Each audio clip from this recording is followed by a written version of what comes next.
Thank you. And thank you to the organizers, of course, for inviting me to speak. Also, thank you for putting me last in a day with a free afternoon. I think this means I can speak for as long as I want. But I only want to talk for about 25 minutes or so.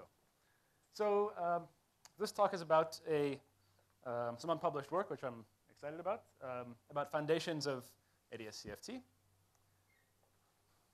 So probably the two first things that one learns about ADS-CFT are that the symmetries must match between the bulk and the boundary, and that bulk Witten diagrams compute boundary correlation functions. CFT correlators, say 4-point functions, admit conformal block decompositions, and each block contains the information determined fully by conformal symmetry. So this should be visible in Witten diagrams. Traditionally, in calculations in position space that were done around the turn of the century, it is not. And a lot of work is put into computing things. And more recent methods are complicated or not in position space. And one wonders, shouldn't we be able to do better than this? So if one ignores this fact, there's a lot of redundant information in a given calculation of some Witten diagram. And so I think it's important to try to excavate this structure from a given diagram. So a natural question that will arise is, what will a conformal block look like in the bulk? In other words, what is the holographic dual of a conformal block? So in 2 dimensions, we have Virasoro blocks, and it's well known by now that these do geometrize. In particular, if one takes a large C limit of a Virasoro block, then it describes, for example, entanglement entropy via the Ryu-Takenagi formula, bulk dynamics of particles moving in ADS, or conical defect, or black hole spacetimes. And this has led to, well, essentially a proof of Ryu-Takenagi, for example. And so one wonders in higher dimensions if there's some analog of this statement. But immediately, it seems like a different problem, because in higher dimensions, there are just global blocks. And the central charge does not appear in the definition of the block. And indeed, all CFTs have the same blocks, holographic or otherwise. So it's not clear there should be some dual of a block. On the other hand, it is determined by symmetry. And so one might think there's a nice object in ADS that computes this for you.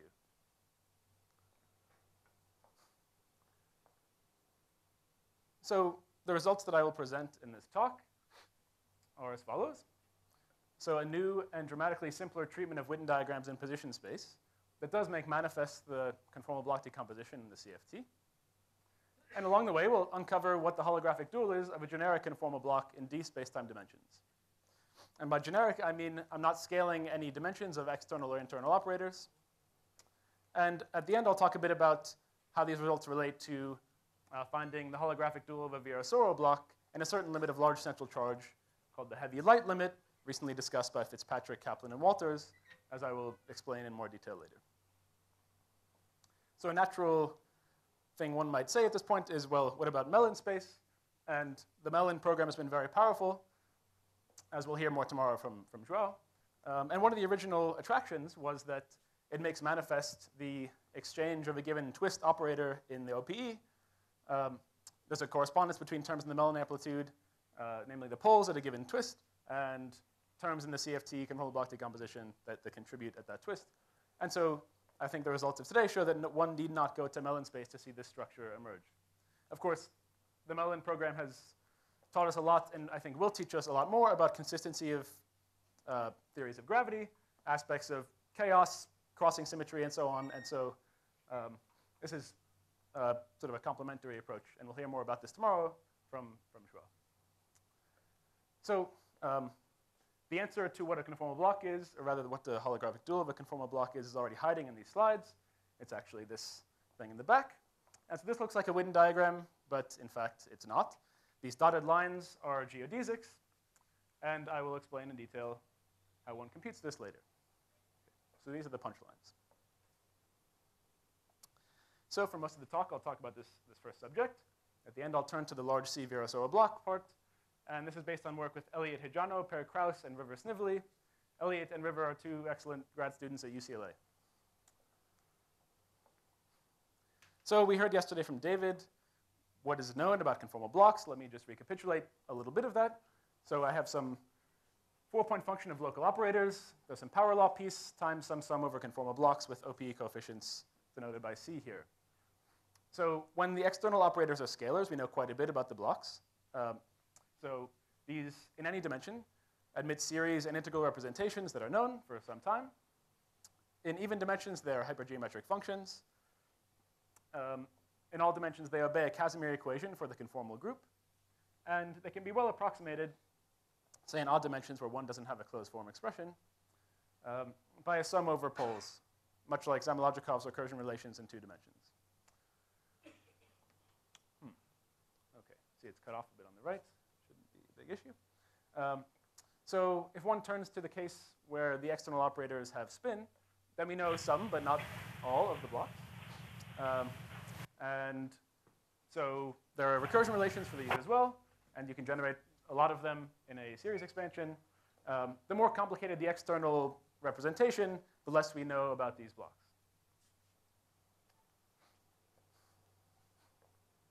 So a CFT that has an Einstein-like gravity dual is now known to have the following light spectrum, among other properties that we don't completely understand. 1, a finite density of light, low-spin single-trace operators, and 2, they're multi-trace composites. The multi-trace sector, so these are generalized free fields. In the bulk, they obey wave equations, and so we have these single-trace guys and the multi-trace guys with n powers of the Laplacian and L spin L here. Okay, so I'm going to use this notation, which is common. So order by order in 1 over n, these fields must furnish crossing symmetric correlation functions.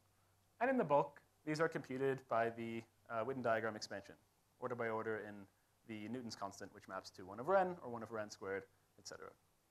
So for example, at leading order beyond the free field level, the bulk expansion for this correlator would look like this. There are some contact diagrams. There are some exchange diagrams where light bulk fields are exchanged if the couplings allow it, and cross diagrams if the couplings allow it. Okay.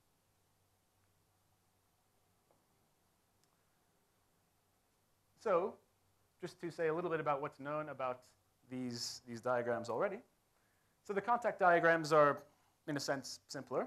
So in position space, these essentially define what are known as D functions. These are integrals over some bulk space-time point, or product of 4 bulk-to-boundary propagators.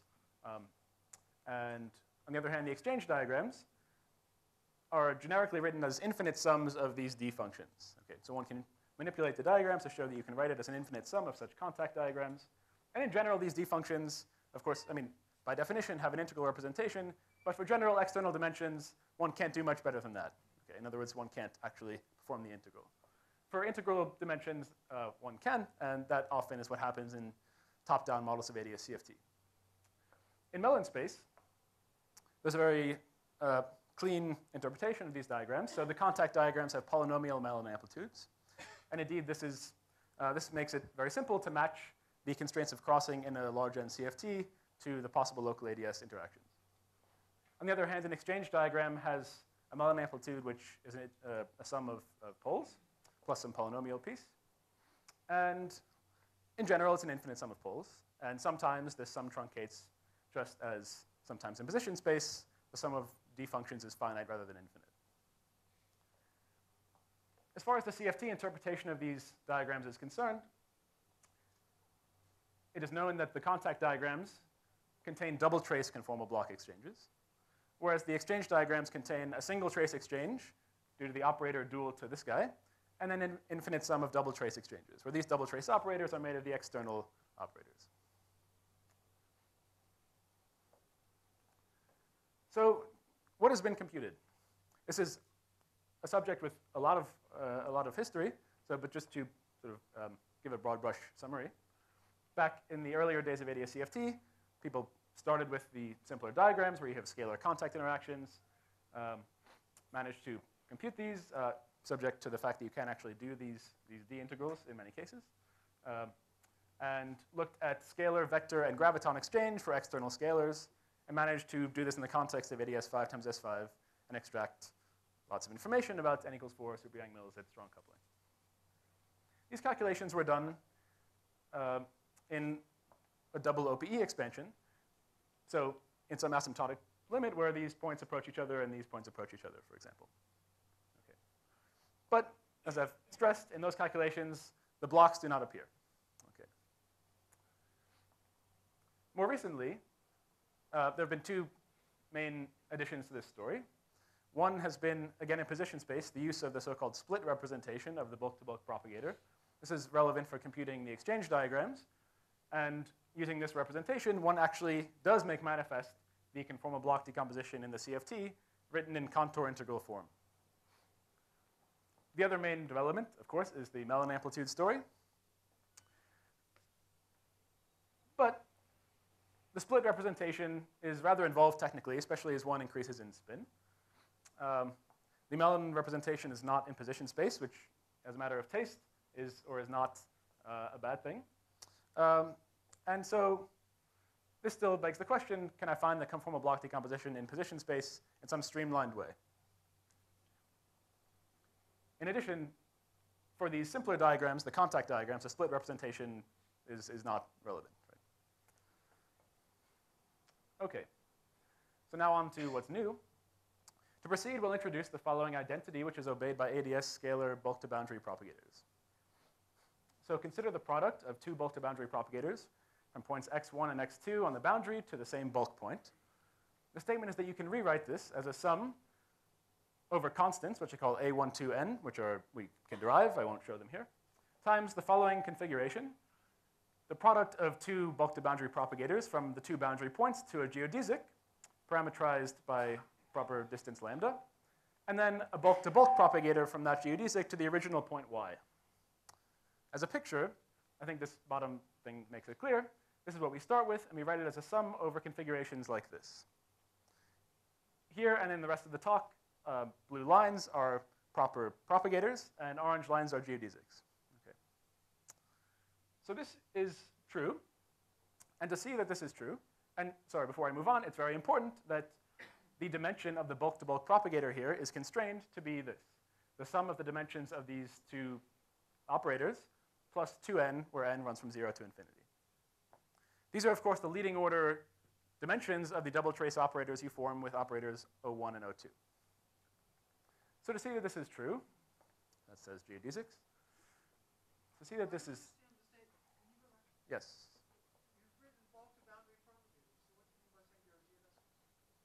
So they propagate to a geodesic, which is connecting the two boundary points. Are the integrals on the geodesic? Yes. So these guys go from so I mean, you could draw a line from here to the orange dotted line, but I'm just making it a little more of an abbreviation. So they propagate to the geodesic, over which I integrate. So to see that this is true, one way it is as follows. So we can think of this thing on the right-hand side as a normalizable solution of the scalar wave equation in the presence of a geodesic source. So in global ADS, we can choose to take operators 1 and 2 to times plus and minus infinity. In this case, the geodesic is a line at the origin through global ADS. And we want to solve the wave equation in the presence of this source. And so what this equation boils down to is this down here. And you can see that, so far I haven't defined, so far one doesn't know what delta n is, and one doesn't know what these constants are. But you see that if you take delta n to be delta 1 plus delta 2 plus 2n, that this can be satisfied for some choice of these constants, because it's a power series in cosine squared. And so with some choice, I can expand this such that this is satisfied. OK, good. So here I've chosen a particular coordinate frame, but this is a statement independent of coordinates, and so this is just true generally. And so now let's apply this to the computation of a Witten diagram. As we'll see, the geometric representation of a conformal block will naturally emerge from this. So we'll start with the simplest case and proceed accordingly. So first, let's treat a scalar contact diagram. Here's the setup. This defines the so-called d function, and I'm going to write the integral over the bulk point as follows. Okay, so there's a measure which I'm suppressing. I'm also suppressing the dimensions of the external operators, which are just delta 1, 2, 3, and 4. And here, of course, is just the relationship between the mass and the conformal dimension, which we all know. So hopefully this cutoff isn't going to be an issue. The first thing we want to do is use the geodesic identity twice on both sides of this diagram. So for each pair of operators, I use this identity I introduced before. And there's going to be a sum over operators of dimensions delta m and delta n, which run over this range all the way up to infinity. That's step 1. And this is still integrated over the bulk point, the common bulk point y. Step 2 is to use some algebra to reduce this to a sum of 2 single propagators propagating from the geodesic over here to the one over here. And that's just the following statement. You have some matrix element, say, so some propagation from this geodesic to the bulk point y, and then from y to the other geodesic, and I integrate over y. This insertion is just some complete set of states, so I can remove it and just rewrite this trivially as a difference of 2 propagators times some factor here. So this is just algebra. So far, what we've done is to rewrite the diagram in the following way, as a sum over m of some coefficients, which happen to be this, where these are the constants appearing in that identity, times this object, and likewise sum over some coefficients gamma with subscript n times this object, and this here is just this with 1 and 2 and 3 and 4 switched. So the claim is that you're done, because this is the scalar conformal block, and this is its OPE coefficient. So the holographic dual of a conformal block for external scalars and internal scalar exchange is this.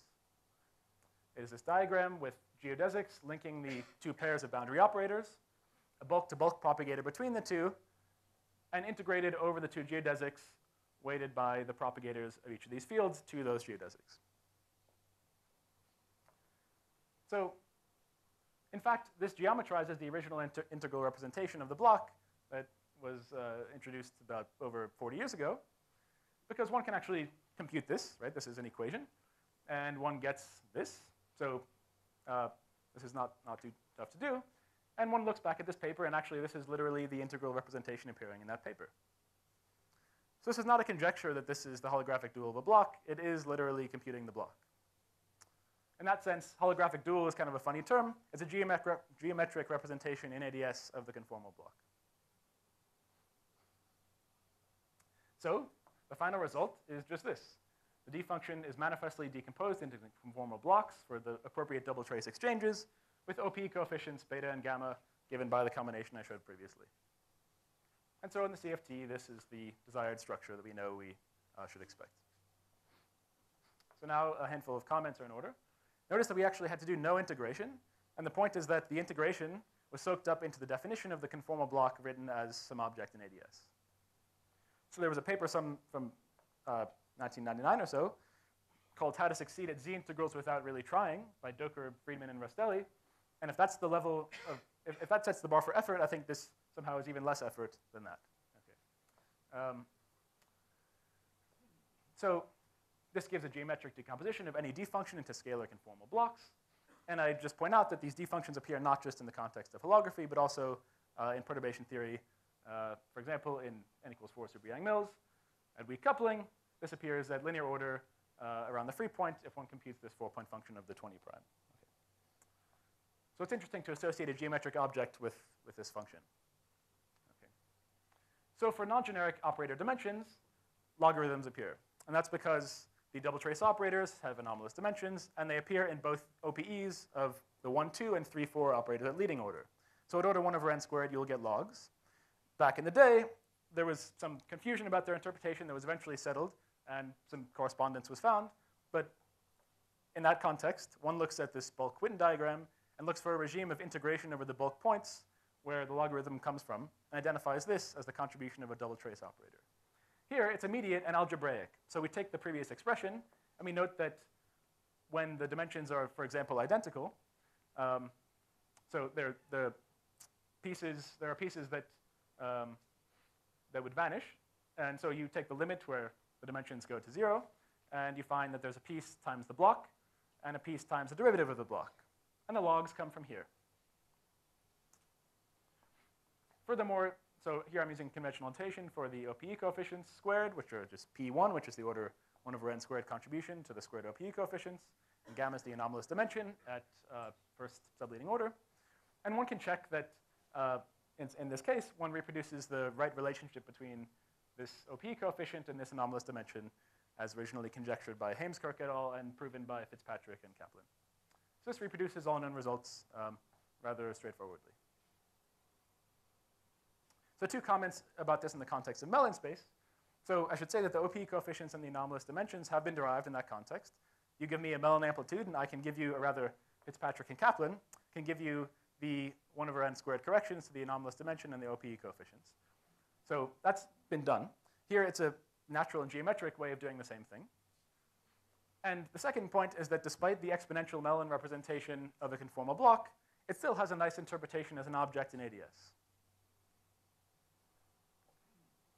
So now let's move on to an exchange diagram. So we have some exchange of an operator which has dimension delta p. Okay? One performs these manipulations.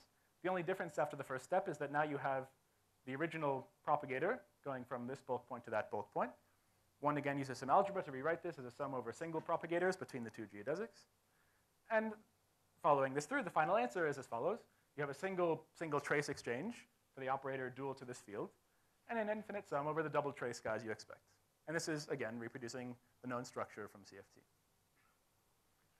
We can also derive a very simple relation between the exchange and contact OPE coefficients for the double trace operators. That just follows out very naturally. If one looks at this coefficient here, for the exchange diagram, it's just equal to that of the contact diagram divided by this difference of squared masses. As far as I know, such a simple relation has not been derived, although one can check it against explicit results in the literature, and of course, it matches. Okay. For example, in a paper by Shear and Kyriakos, where they do this in ADS5, you see that this is true. But this is true in general. So now let's start adding some more ingredients. We can add more legs, and these techniques still apply. So for instance, starting with a diagram like this, you can reduce it to a sum of objects like this, and the claim is that the thing on the right-hand side is actually the holographic dual of a 5-point conformal block. If we start adding loops, well, this is more challenging. Nevertheless, certain loop diagrams can be written as infinite sums over tree-level diagrams, and then obviously what I just described applies there too. So for instance, these are the same kinds of diagrams that can be treated easily in the Mellin space formulation. And so these are certain functions of n which are known, and you can just read this off from these papers, and okay, you can proceed from there. So for this kind of loop diagram where the bulk-to-bulk propagators go from the same point to the same point, you can use what I've already described to compute the diagram. More generally, we don't know how this will go at higher loops, but it'll be very interesting to find out, because so far we've gotten a lot of mileage without a ton of new technology. Okay. And finally, let's introduce spin to the game. This, of course, is going to, between adding legs, loops, and spin, that's everything. Okay. So let's start by asking what the dual of a block is when I have a symmetric tensor exchange between scalars. And the object is this. It's a very elegant and straightforward generalization of a scalar block. One simply attaches a bulk-to-bulk propagator between these 2 geodesics for a symmetric spin S field in the bulk. That is, as an equation, the block is equal to this doubly integrated object where I take the bulk-to-bulk propagator for the spin S field and I pull it back to each geodesic. So I'm suppressing here some pullback factors, but that's the Gauge invariant definition of this object. Again, this is something one can check to be true. One can check this at low spins by actually constructing this piece and checking against known expressions, for example, in even dimensions, or against a series representation in all dimensions. But one can also show, using embedding space techniques, that this solves the conformal Casimir equation of the relevant conformal block. That really boils down to the statement that the action of the conformal Casimir on the bulk-to-bulk propagator is equal to the action of the conformal Casimir on the conformal block, because both sit in the same representation. And the eigenvalue is determined by the representation of the conformal group, or rather the Lorentz group. Okay. So using this, one can, again, start with some Witten diagram, which exchanges a spinning particle, say, or has a scalar contact diagram with derivative vertices, and decompose it as follows. The final result, for example, for vector exchange, is that you get a single trace block for the exchange with the vector operator, and all the double trace blocks you expect, which in this case have spin 0 and 1. Okay. So doing this for contact diagrams where you have an arbitrary number of vertices for just external scalars is something we'd like to do, And this would furnish the full set of solutions of crossing to this simple scalar model that was originally considered by Heimskirk et al. Finally, one would like to compute this graviton exchange diagram, and we've essentially done this. And so before moving on to the next part of the talk, I'll just sort of note that often the graviton exchange diagram is seen as the litmus test for the efficiency of a given approach. In the Mellin space approach, the Mellin amplitude for graviton exchange for special dimensions is especially elegant. And so here, it's also something that's rather straightforward. So I'm nearing the end. I'll speak very briefly about this part of the subject, and then I'll conclude. Okay. So in 2D CFT, we have an enhancement of conformal symmetry. One can define Virasoro blocks. And we know much less about them in general than we do about global blocks in general dimensions. Okay. So at large C, there are certain techniques for computing these that make that allow one to go beyond the complexity of computing a generic block. So if one thinks about these blocks at large central charge, there are different ways in which one can scale the external dimensions, which here I denote as h sub I, and there's some internal dimension h sub p. One can keep these dimensions fixed as one takes the large C limit. One can scale them with C and have the ratios be order 1, or various combinations in between. Okay. So in the interest of time, I will be rather quick here, but the global block, the conformal block in the large C limit where none of the dimensions scale is known to be equal to the global block. And so a byproduct of what I've said is that we know the holographic dual of the large C Virasoro block in this limit where all the external dimensions are held fixed. It's just this thing I described before. In various other limits, there are things you can do. In the CFT, the monodromy treatment that was described yesterday by Tom computes the block in these kinds of limits. And something is known about the holographic dual to this case. There's a trilinear vertex of world lines that one must minimize in the background of some defect or black hole. And that computes this block where these operators set some heavy background denoted by the x. And these operators are light with respect to that operator and are represented by these world lines in the bulk. This case is known as the heavy light limit, which was treated more recently by Fitzpatrick et al. And they showed that there's a very nice result for the block. It's basically given by the global block and a new background set up by the heavy operators. So the heavy operators set up the background. These are just light operators, truly light. They don't scale with C. And we want to know what the dual of this is. So here's sort of a summary of what is known and what is not known. And so one can use what I just described to justify the following. So we now know what the dual is of the heavy light block. It's a lot like the case where these dimensions scale with C but have ratios which are very small. The external light fields are still represented by geodesics, but the internal field is now a full propagator rather than a world line. Now, from this perspective, one might be surprised that a geodesic does the job. After all, these fields are light. They don't have dimension scaling with C. But from what I said before, you see it's very natural, because for some reason, the generic block is computed when I take these light operators to be geodesics. So you can imagine cutting this diagram in half, taking these operators to be heavy, and it's plausible that the Virasoro block is computed by this same object, where now I propagate to the defect or the black hole in the interior. And indeed, one can confirm that this is true. Okay, so I should conclude. I hope I've convinced you that there's a nice, slick way to treat Witten diagrams with a minimum of complexity. I think it's going to be very interesting to try to reformulate pretty much everything we know about ADS perturbation theory in position space, to treat loops, external spins, and even to imagine computing the graviton 4-point function and asking what the holographic tensor structures are. It'll be also interesting to derive new results for conformal blocks that are valuable just in CFT by using this geometric intuition. So for example, computing mixed symmetry exchange blocks boils down to computing bulk-to-bulk propagators for mixed symmetry fields in the bulk.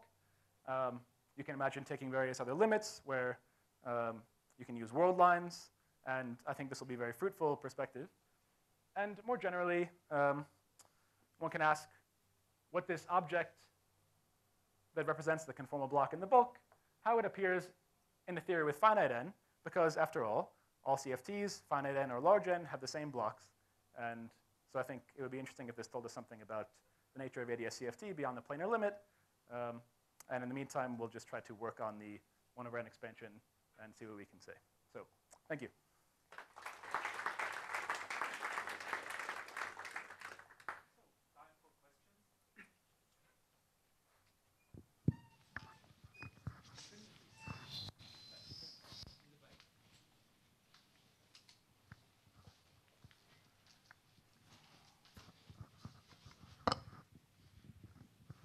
Can you show the formula again for the 5-point, the diagram for the 5-point? Yes. What is that? Did I just pass it? Where'd it go? What is that geodesic that's ending at nowhere? Or what is the definition of that thing? Oh, so that's just a bulk to boundary propagator for the original field. Yeah. So this isn't going to be, yeah. So that's a blue line? Yes. Or it's yes. Okay, thank you.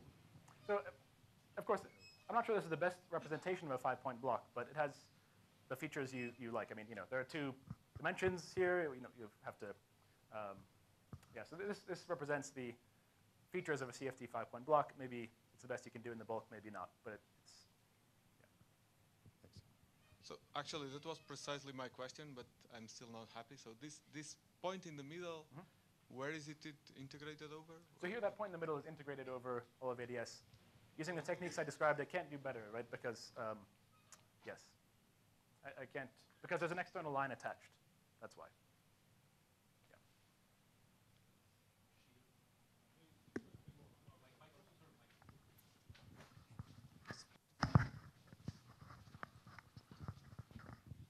This is maybe a bit more of a comment than a question, but maybe one way of trying to think about this is put a conformal field theory on IDS. Don't put gravity. And then map this to the upper half plane. And these geodesics sort of become related to orbits of a conformal group or something, and maybe you can understand from there why you're building a conformal block. I just think, and that's it. That may tell you why ADS is a nice geometrization of the process of sort of building descendants or something like that. So. Thanks. Yes. Yeah. I think actually, so just to follow up on this question of why we are getting this result, I mean, I'd say we don't have the deepest understanding of, for example, the identity I introduced. It seems to be very tied to the symmetries of ADS, right? So one can imagine trying to do this in other spacetimes. That would be very interesting. For example, if DSCFT is real, you might imagine that there's something like this you can do in de Sitter. After all, it's a CFT on the boundary. So, but even just restricting to the ADS case, yeah, it'd be nice to get a deeper understanding, and that might be a useful suggestion. So thanks. Are there more questions?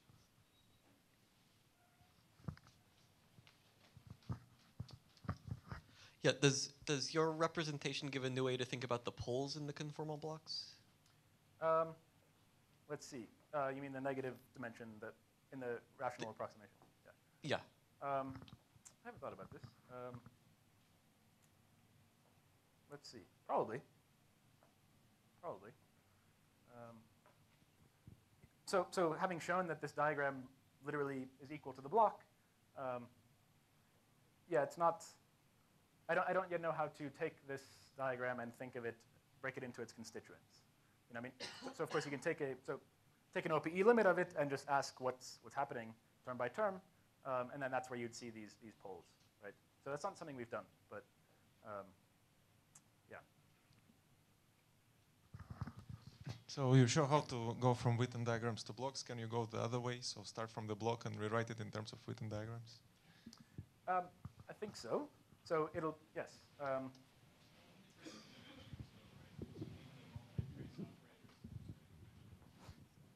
Well, so in a sense, so I don't think so. See, it's a block whether the internal operator is single or multi-trace. Right? All it depends on is the dimension of the thing in the middle. So.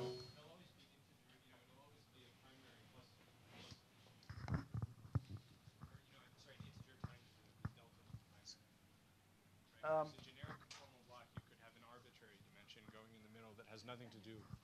Oh, sorry. But yeah. In a sense, if we take this object, where is it? Now this looks a lot like a Witten diagram. Right?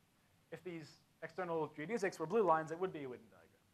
So in a sense, to answer your question, you can say start from this, and you upgrade the geodesics to proper bulk to boundary propagators, integrated over all of ADS. That, in a sense, is the answer. So, writing it as equal to something in terms of Witten diagrams would probably be doable as an infinite sum of Witten diagrams, in the same way that if I take the exchange diagram, write it as a sum of the single trace plus an infinite sum of double trace guys. If I want to isolate the single trace block, I can try to subtract the double trace pieces from the left-hand side as an infinite sum of contact diagrams. And so that also is an answer to your question. Right?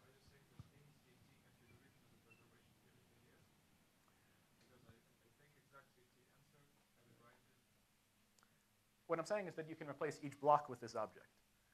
Of course, any CFT won't have OPE coefficients which are consistent with some Lagrangian in the bulk, but each block, term by term, yes, can be written as this ADS object. Can you just remind us how in that picture you see both single and double trace blocks? Sure. The point is that it doesn't matter whether this primary is single or double trace because the block just depends on the dimension of the internal primary. But your sum over delta plus 2n. Oh, yes. So in the decomposition of a given diagram, Yes. I get an infinite sum of these guys.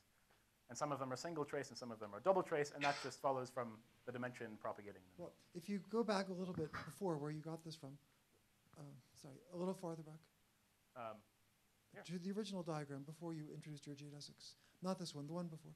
Go another page. Keep going, sorry. Sorry. Forward? Forward? Well, okay.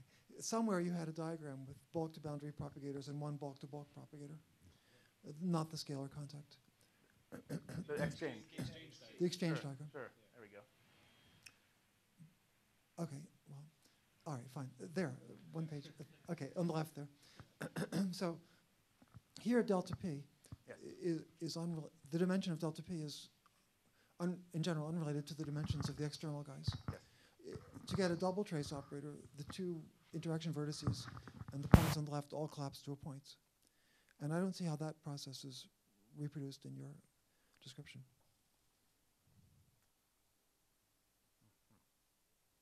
Well, what I'll say is that the application of this identity can be done. So I can slice this diagram in half.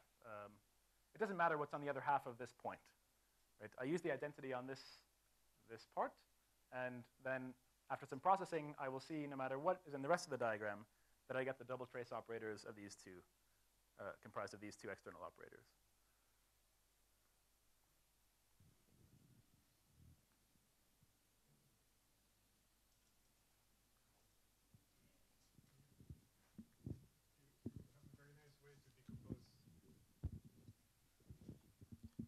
You have a very nice way to decompose an S-channel diagram into S-channel conformal blocks. If I would have a T-channel diagram, could I also decompose it equally efficiently into, say, S-channel conformal blocks? Mm-hmm. I don't know how to do that using these techniques for an exchange diagram. That's right. Yeah, because that would seem to require some identity involving this bulk to bulk propagator, and I don't know how to do that.